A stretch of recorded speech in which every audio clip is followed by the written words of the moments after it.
Welcome to the Korea Society's Arts and Culture program. Hallyu, the Korean Wave, is an exhibition featuring approximately 250 objects, costumes, props, photographs, videos, pop culture ephemera, and contemporary artworks, providing an immersive and multisensory journey through a fascinating history. It is also a celebration of a vibrant creative force that is South Korea today, which bridges cultural, societal, and linguistic divides and continues to reach new heights each day. Just to name a few items included in the exhibition: costumes from Netflix's international sensation Squid Games, posters and sets from the film Parasite, and the jacket worn by singer Psy in the music video of Gangnam Style. First presented at Victoria and Albert Museum, London, the exhibition is currently at Museum of Fine Arts, Boston, and will travel to Asian Art Museum, San Francisco later this year. We are thrilled to have three curators from each institution to talk about this captivating exhibition: Rosalie Kim of BNA, Christina Yu of MFA Boston, and Yunji Choi of Asian Art Museum. Welcome to the Korea Society. Thank you so much for joining us today. Thank you very much for having us. So Rosalie, I wanted to start with you. How did it all begin? Tell us a bit about the sort of the driving forces that led BNA to plan this exhibition. Well, I think the idea for this exhibition started back in 2017-18 when I started noticing all things Korean, from literature, food, K-beauty, K-pop concerts, coming mainstream around in Europe. And at the same time, the type of audience we had at the V&A concerning anything related to Korean events or Korean galleries and collections were of two types. You had the sort of senior group who remembered Korea from the 1960s and 70s when it was still considered as a third world country and having a hard time to compute what Korea has become today. And then we had a younger generation, by contrast, who knew a lot about K-pop and K-drama, but not necessarily having a knowledge of Korean modern history or Korean culture. So I thought it would be quite interesting to use Hallyu as a way to reach the two type of audience, but also to talk about and restricting Hallyu to the performative side. So we would focus on K-drama and cinema, K-pop and its fandom, and looking at the cultural impact of these Hallyu on the beauty and fashion industries. But this would be done and in sort of in the contextual background of the Korean compressed modern history, which is something that not many exhibitions on Korea have been really addressing so far. And we wanted to make sure that this was coming to the fore and was explained and was anchored in everybody's sort of mind, and an understanding how Korea arrived from a third world country to what it is as a cultural powerhouse to the present day. And at the same time, it was also an exhibition that used Hallyu as a lens to magnify Korean cultural heritage and Korean modern history. And it was a nice way to attract a younger audience to deeper level of culture. And those gateways, if you'd like, titles were also a nice way for the senior audience to learn more about contemporary sort of societal issues at large in Korea as well. As you said, the success and popularity of Korean cultural products, especially in the last 5-6 years, are exponentially growing, that it is almost overwhelming. There seems to be something new coming from Korea every few months. So why did you decide to focus on performative part of the Hallyu, as you said, and why did you decide to highlight that part of Korean culture? So simply because I think when it comes to food, displaying food in an exhibition, and I'm sure Yunji and Christina have the same issues, there are restrictions to what can be done because of pest controls issues, because of you often want to taste, there is a smell issue. And I think in terms of literature, it was, I think, very difficult to bring the narrative that they have, the plot lines they have to the fore, just using a book. Initially, we did incorporate them. We had some book covers to the fore, but I felt like this was not deep enough to investigate the whole wealth of Korean literature. Instead, I felt like these type of topics were better suited for Korean events around the exhibition, and that would expand actually the content of the exhibition nicely. And the performative side was decided because this was the area that many of the younger generation was quite interested and taken by, and the area that many of the senior generation wanted to know more about so that they can engage with their grandchildren, for instance. And so from that point onwards, looking at different facets of a performance, you also have obviously beauty and fashion that is included, which is is sort of a form of expression, a performative side. And so these elements were just combined together to create this exhibition. And Christina and Yunji, why did the MFA and Asian Art Museum decide to host this exhibition? Why don't we start with Christina now that the exhibition is in Boston? Well, thank you, Jay, for that question. What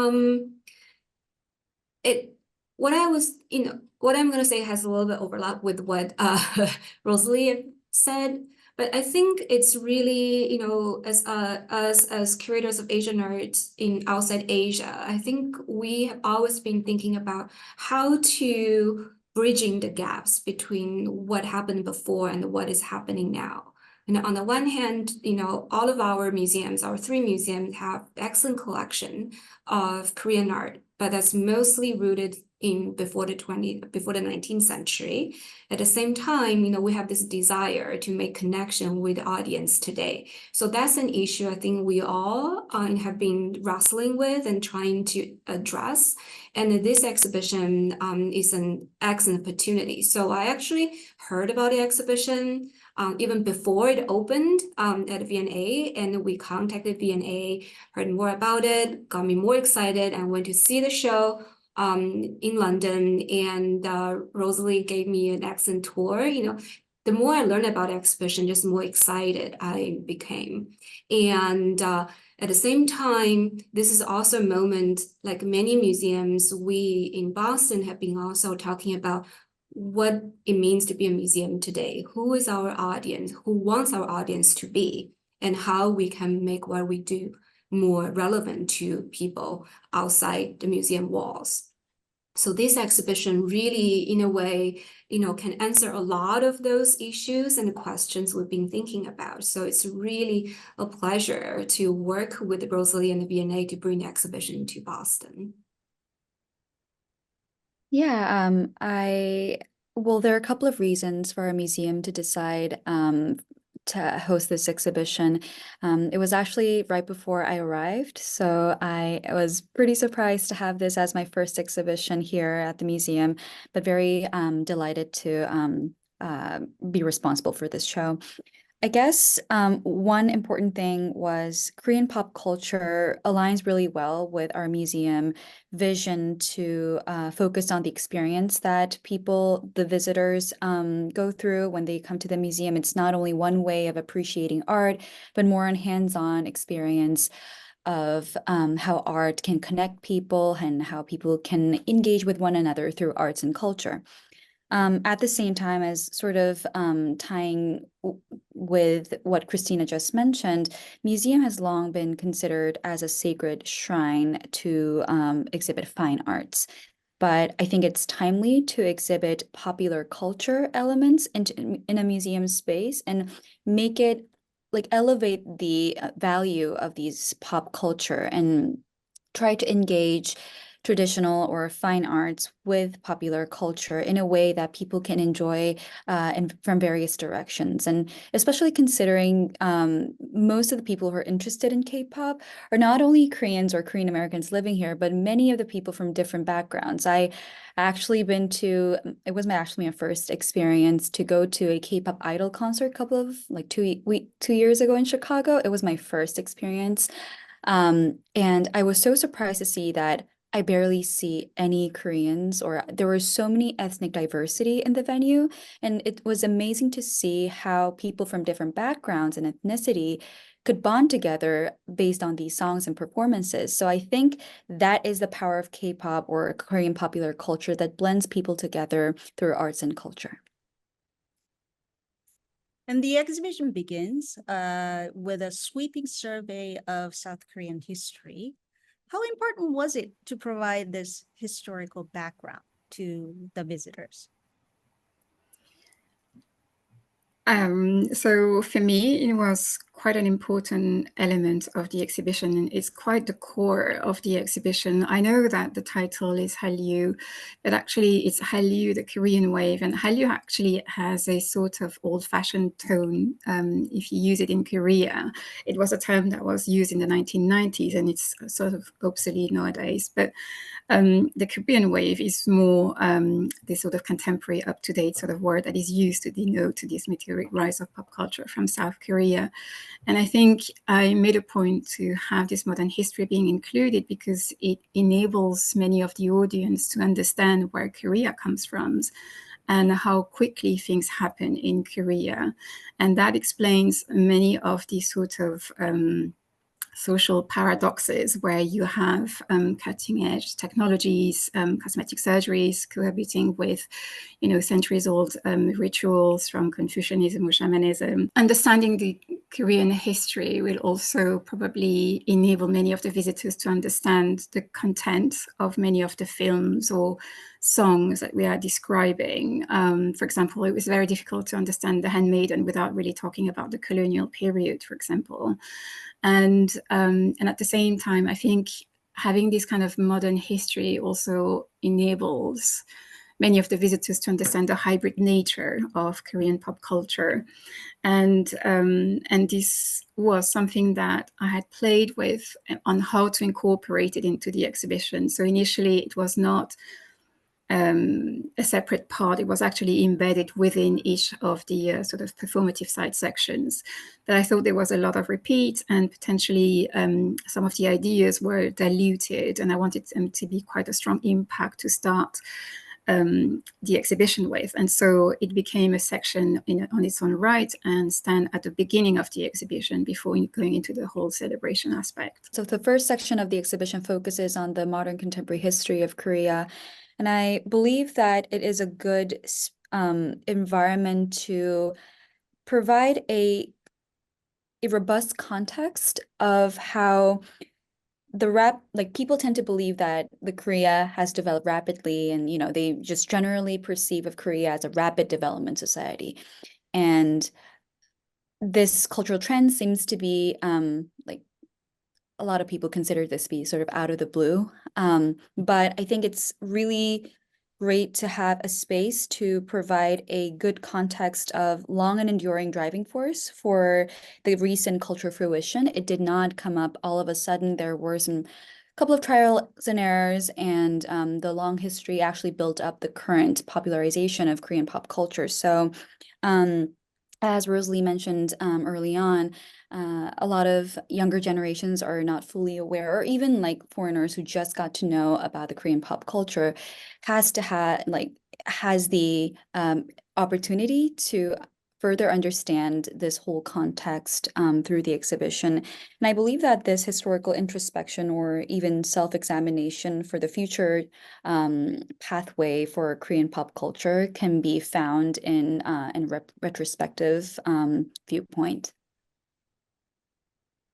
And this outpouring of culture products from South Korea is, as it was pointed out in the catalog and the exhibition, that it is very closely associated with the rise, the South Korea's rise as an industrial powerhouse, as well as the political development over the decades. In what ways did the success of other industries help the entertainment industry that produced all these K-pop and K-dramas and K-films? And what about the political forces that shape the industry? And do you see all in sort of incorporating with each other, or do you see a bit of tension in there too? there is a general understanding that Hallyu is very much driven by the Korean state. And I think this is a misleading image because, yes, there has always been a sort of political infrastructure or governmental infrastructure around cultural production. But this is not the only reason why Hallyu has reached what it is today. And I think the success of other industries like chaebol was quite crucial in the sort of turn of the 1990s, because this is the time when the Korean government goes from a military regime to a democracy, and some of the constraints start to be lifted. And in this context, the lifting of some of the laws, for example, around film productions, there were a quota, for example, to protect the cinema, local cinema production. Those kind of things disappear, and monies from the government sort of disappear. And I think the presence of chaebol in starting to invest into the sort of cultural production was quite crucial. And that enabled local domestic blockbusters that overtook Hollywood movies in Korea and later on in Asia. And so those kind of elements are quite telling. And there are also the IT, so sort of technologies, as well as the internet sort of quite early embrace that enabled Korea to create a nation that was tech savvy. And so this was another aspect that enabled Korean entertainment industries to understand the logic and how the strategies to use to propel their culture. And I think altogether, the role of the chaebol, for example, was initially something that was monetary support, but I think they quickly turned into their own modes of production, their own mode of distribution by creating their megaplex. And I think there is a sort of tension in the sense that there is a sort of control that is taken and there is a commercial drive to it, as opposed to artistic sort of authorship that many of the filmmakers wanted to do. And I think this comes down in 1997 with the financial crisis.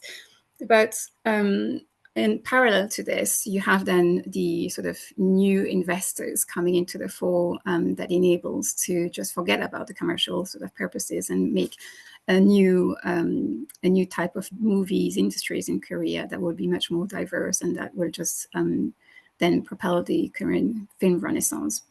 And I think in terms of the Korean government's role, often they were not only sort of monetary, but it's also around the infrastructure. So if they wanted to export the movies to a different domestic market, then they would provide the sort of various events, provide the connections, open pathways for those industries.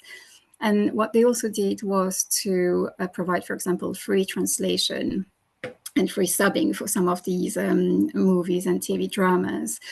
And I think this was not, however, for just the pure love of propagating Korean entertainment industries. It was more driven by economic sort of desire to connect with certain geographical regions. And so the government had their own agenda to push the soft power to be able to build their economic relations and ties behind it. And I think this kind of dynamics in the background had inevitably some tensions going, but altogether it's still providing a good environment for Korean culture to thrive, as opposed to, say, for example, in the UK, where these industries are struggling a little. I also want to add a little bit that maybe move slightly further away from the direct political implication or involvement, but also I think what Rosalie touched upon is this financial crisis in 1997 was actually a very crucial moment. I think people actually not necessarily understand, probably we can never understand in full, the impact of this crisis. It's more like a psychological impact on people. And I think even in today's, TV dramas or film, especially, like Squid Game, this kind of instinct, this survival instinct, either you survive or you die. And I think, a lot of people, because they experienced this financial crisis in the 1990s and, survived, and that is very embedded in their thinking. I can tell you that actually I encountered visitors who told me that, my parents donated our family's gold during that gold drive, and how that, has still, even when they were young, but that memory is still fresh. So this is something I think is also actually a bigger context. And go back to the last question, why it's so important to have this historical section at the beginning of the exhibition, because so many things are actually the larger background that we cannot ignore in order to understand Hallyu today. I guess Korean popular culture demonstrates the great impact of soft power, the Korean soft power, and it's a really good example. Although we curators are not the specialists in the field to talk about political science, but I think we, as a curator, who endeavors to connect people through arts and culture and to have a profession in implementing this historical context to an actual experience, I believe this whole conversation or discussion on the political tensions or support or relationship or close association with the government and the entertainment industry can be voluntarily questioned by the audience who pays a visit to our museum. So I think it's a really good platform for people to start this discussion, and I truly value this conversation that takes place in or outside the exhibition once they come to our exhibitions. But let's talk a little bit more about the exhibition itself. Can you tell us a little bit more about the range of artworks? I mentioned that there are almost 250 objects in this exhibition. But tell us a little bit about the artworks, the artifacts, and multimedia installation featured in this exhibition. Why is such a multidimensional exhibition needed to express Hallyu? The multidimensional aspect was not something that was initially designed. It came as we started to draw a list of objects we wanted to do, and there are some elements that we wanted to show, and there were no other ways than using participatory experiences, and there were also moments that needed historical objects, because as I mentioned initially, that this exhibition was also using Hallyu to better understand Korean history and Korean culture. And so we had a mixture of historical materials ranging from ceramics, lacquerware to folding screens.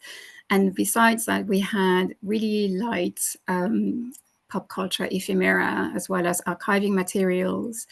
And then we had the digital sort of content, which were many of them were actually social media platforms or webtoons, as well as films content, etc.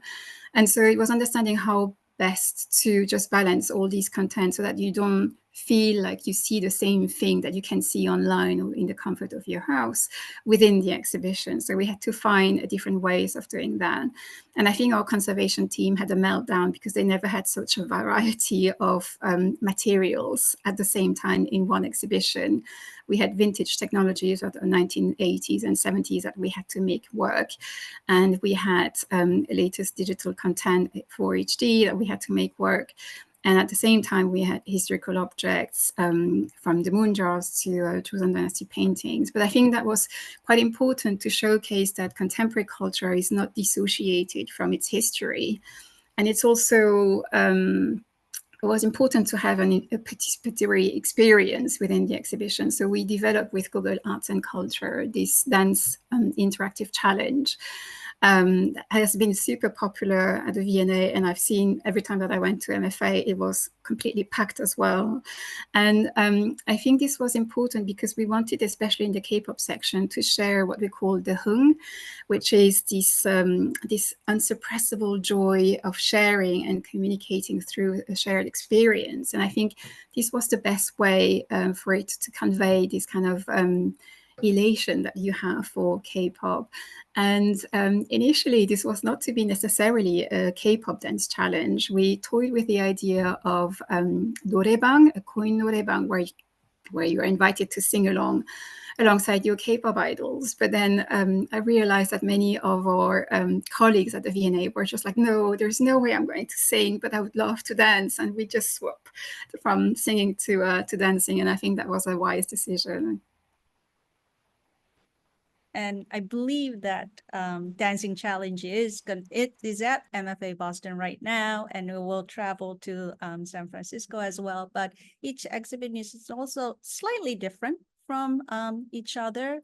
Christina and Yunji, can you tell us what are your plans, or what were your plans to add to this multidimensional aspect of this exhibition? Absolutely. I'm happy to go first since our show's on right now. Rosalie has developed such a compelling and fun narrative, right? So we've been, once we decided to do the exhibition, been thinking about how to, stay true to what Rosalie envisioned for the exhibition, but also made it more relevant to Boston and to our own audience. And given that MFA has one of the largest collection of Korean art in North America, we thought this is a great opportunity to highlight what is in the museum's wall already. And it also gives us a new context to reinterpret our existing collection. So we were able to incorporate, like the moon jar that's in our collection into the exhibition. We're able to incorporate some of the chosen dynasties accessories into the exhibition.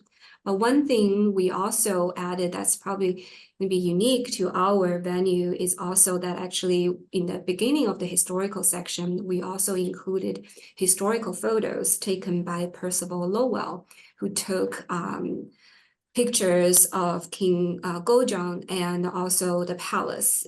And these are historical photos that entered the museum right after they were taken. So, so this exhibition really gives us great opportunity to highlight these kind of exhibition and sometimes not necessarily known to even the local Boston audience. And another aspect we did was we jumped from the movie Minari and really expanded on the Korean American experience, given that there's such a large Korean American population here. So we were able to include 2 local artists. One is Boston-based and one is Washington, D.C. based. And on top of that, something I'm very proud of is we incorporated family photos of one of our staff members who is a 3rd-generation Korean American, and talking in her own voice about what it means to be Korean American today, but also what Hallyu means for her to find that identity in herself. Yes, although our show is not up yet and we have still a little more time to prepare on the show, the general goal for this exhibition at our museum is to be very inclusive and highlight that this Korean pop culture phenomenon is a very widespread global phenomenon, and we do believe in the power that it will be a long-lasting culture. And it's a really big discussion, like opening up the discussion to invite people to think about like what's the future of K-pop, and like how is it how is it encouraging people to join from different backgrounds? Like what is the motivation behind that? I think in regards to this objective, our entire museum will be excited to host this show, meaning that not only the gallery space, but all across the museum space, we will have some activations that celebrates the arrival of Korean pop culture. One example would be in our 2nd floor Korean gallery, we will be exhibiting 2 abstract portrait paintings of Korean celebrities. Both of them are actors, painted by a Japanese artist who had personal, very close relationship with these 2 celebrities. And it will be the first time for her portraits of these 2 celebrities to be exhibited in a museum space or even gallery space. So this exhibition will open around the time of the opening of Hallyu. So I guess the fact that this pop culture element is exhibited in a museum space itself is already very unique and compelling. But because of those compelling reasons, we also wanted this to be a unique experience for the visitors to go through the whole museum venue and explore that in a much more wider scale. And it's quite experimental for a museum to do this, but I think it's about time that we go through changes. So yeah, that's our current plan. I was just going to add a note on that. I think it's really commendable to see that big museums like the Boston's Museum of Fine Arts and the Asian Art Museum San Francisco are taking the steps to widen their understanding of, or their definition of, art, and then showing them in a very different light as well. I think the V&A, by its nature as a museum of art, design and performance, had exhibitions on popular culture before. We had David Bowie sort of exhibitions on Pink Floyd as well. And I think it was great to see that the museum was ready to embrace Korean pop culture. And we were really thrilled to see that these big institutions were ready also to take on Hallyu as well as a challenge, because it hasn't been easy, I'm sure. And the outcome is really spectacular at the MFA, and I'm sure it will be the same at the Asian Art Museum. Many people have argued that K culture, or as they are called these days, K culture offers to non-Korean audience something that is foreign yet familiar at the same time, because a lot of people talk about K culture, especially K-pop, blending and borrowing and sampling from many disparate sources that shouldn't coexist, but somehow it does. After working on this exhibition, would you agree with such argument? I personally agree with this argument, and this is not just on K-pop, but also on K-cinema or K-drama, because they are mixing genres, turning into what they can reflect with a sort of local narrative with universal appeal. And I think this is what we call the bibimbap spirit, as mentioned by Namjoon Paik in the 1960s, where I think you are taking the same ingredients that you are familiar with, but you are then using the bibimbap, which is in essence a Korean dish where you have the rice and you have different vegetables and components that you mix together. And it's the mixing and the balance between the components and the sort of combination that makes it really unusual and making it Korean. And I think this is true as well for its pop culture. And I think that people recognize something that they are familiar with, but it is completely in a different context or a different time frame or different costumes. And I think that brings a fresh element. And Koreans are really good at mixing and finding the right balances between those familiar elements. I believe that this whole process of Korean popular culture, going through, embracing some of the cultures, but also developing their own, is not entirely unique to Korean culture. But throughout the history, there has been a lot of culture that, goes back and forth between incorporating the foreign cultures, but at the same time, that motivates to develop their own culture at a, unique direction. So I do not believe that current Korean pop culture is at its final stop, but I do believe that openness and inclusivity will become a driving force to bring up a healthier version or healthier direction for Korean pop culture in the end. And I do agree that the Korean pop culture still has a lot to embrace and incorporate, and has to respond to. But I agree in terms of being inclusive and open to different cultures is the driving force for future Korean pop culture. That brings us to the big question everybody's asking these days. It's why? Why did Hallyu became such a success? That it's not just one wave, but as you said, it's a continuous wave after wave after another. Why do you think it became so successful on so many different fronts? I think the reason why this happened to this scale is really combining different parameters.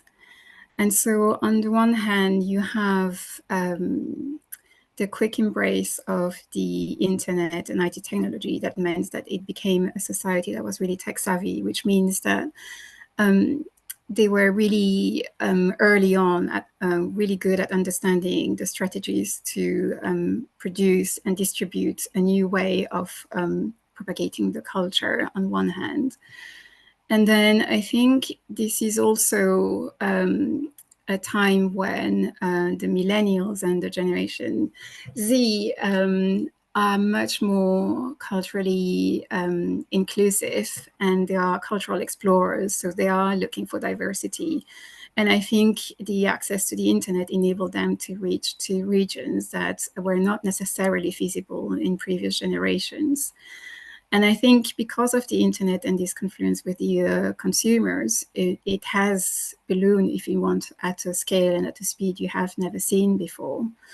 And this really enabled this sort of, how should I say, an expansion of Korean culture in different areas. But also from the production side, I think the Korean industries were really good at cross-pollinating from one industry to the other. And so the beauty industries is playing off from the sort of Hallyu industries for K-drama or K-pop sort of music industries, and not just in product placement, but also collaborating or being part of a plot line. And you have also what we call the OSMI, one source, multiple output. And you have, for example, multiple use. And you have, for example, one webtoon that can be transformed into a drama, then picked up into a film, then turned into computer games, and then picked up by an international sort of distributor or producer, and making a new movies out of it. So I think the inability to have this versatility in productions and having that infrastructure that enables this was also something that enabled Korea to have different waves, successions of waves that continues and will continue probably in different shapes and forms in the future. This huge wave was inspired or created by the multiple ripples of different entertainment industry and fields. As Rosalie mentioned, I think there are different starting points for each different entertainment industries, like films and K-dramas or K-pops. I think they have a different focal point where they started from. But in the end, there were good amount of collaboration in between them and a good workflow. Although there are some, things that we should overcome. At the same time, I guess the relentless struggle and endeavor to create the intricate devices to create a perfect scene, like Koreans' motivation to achieve a perfection, has actually driven to impress the global audience. Like I think you can easily detect those elements in our exhibition, such as the movie set for Parasite, or the costumes for Squid Games, or even the music videos of diverse K-pop idols that will be displayed in our exhibition venue. So I do believe that there were multiple ripples that we were not clearly aware of, but thanks to these ripples, it has now created the enormous sized wave. The hybrid nature of Korean pop culture, I think it's also understanding that this is not down to the latest trend, but also a something that stems deeper in the compressed modern history, for example. And so we talked about Korea being on the receiving end of the colonial period, and as well as the American imperialism post-war period, because it has been put under the trusteeship of the Americans following the territorial division. And so I think Koreans were really good at understanding the soft power, the American soft power, because they were the first to sort of experience it. And I think understanding the strategy behind it and using it to reverse the current was something that was quite interesting to see, particularly with Korean pop culture at large. I think this is a question that many in the industries are discussing, whether this is feasible or not. And I think there is discussion about exporting not just the outcome of the Korean productions, but also exporting the Korean models. And so there are particularly in K-pop, entertainment companies that are trying to export their sort of production model to other countries like Thailand or the US. So it's interesting to see these sort of new collaborations and new endeavors taking place elsewhere. But there is no saying whether this will be having an impact in the same fashion, in the sense that the Korean wave happened at a certain point in time, which was at the turn of a moment where people started to embrace internet, smartphone technology, social media platforms. And I think once you start to have a new sort of platform or media, this will be another way of creating the wave at that time that will ripple in a very different fashion. And I think it's also probably wrong to think that the wave continues in a linear fashion. It goes and comes, and it goes into different sort of realm as well. It's not necessarily contained just to the entertainment industries, and you can see that happening already with the craft and design sort of industries coming to the fore on the back of the Hallyu movement. What was the response from the viewers, you think, especially comparing it, I guess, London versus the United States? In Europe, you don't have as many Korean diaspora. So I would imagine that the exhibition really was for non-Koreans, for the lack of better description. Yes, it is an euphemism to say that we have a small diaspora. It is a small diaspora, but this, as Yoonji mentioned before, Korean pop culture is very much inclusive, and they are trying to reach out to different sort of range of audiences. And the audience we had for the exhibition reflected that, because it was the most diverse audience we had at the museum for an exhibition. And so it is telling about the type of audience that is available to pop culture. And it was interesting to see that many visitors were really appreciating and wanted to know more actually about Korean modern compressed history. And we also had many comments from families, which was quite surprising. We were not expecting that, but we had lots of comments from families with older children, teenagers, early 20s sort of children, that were able to enjoy an exhibition together with their parents or their grandparents. And I think it was quite nice to hear that it brought different sort of generations together through our exhibition.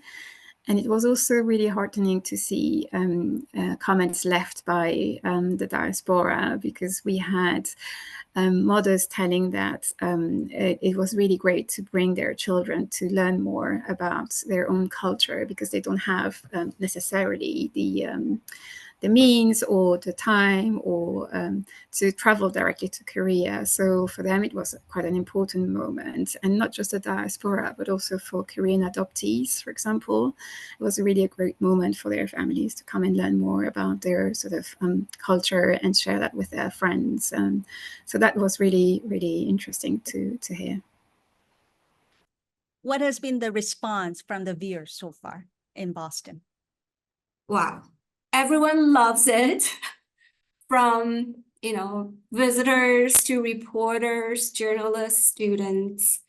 For me, the most rewarding part is really always hear laughs in the gallery space, especially the dance interactive room.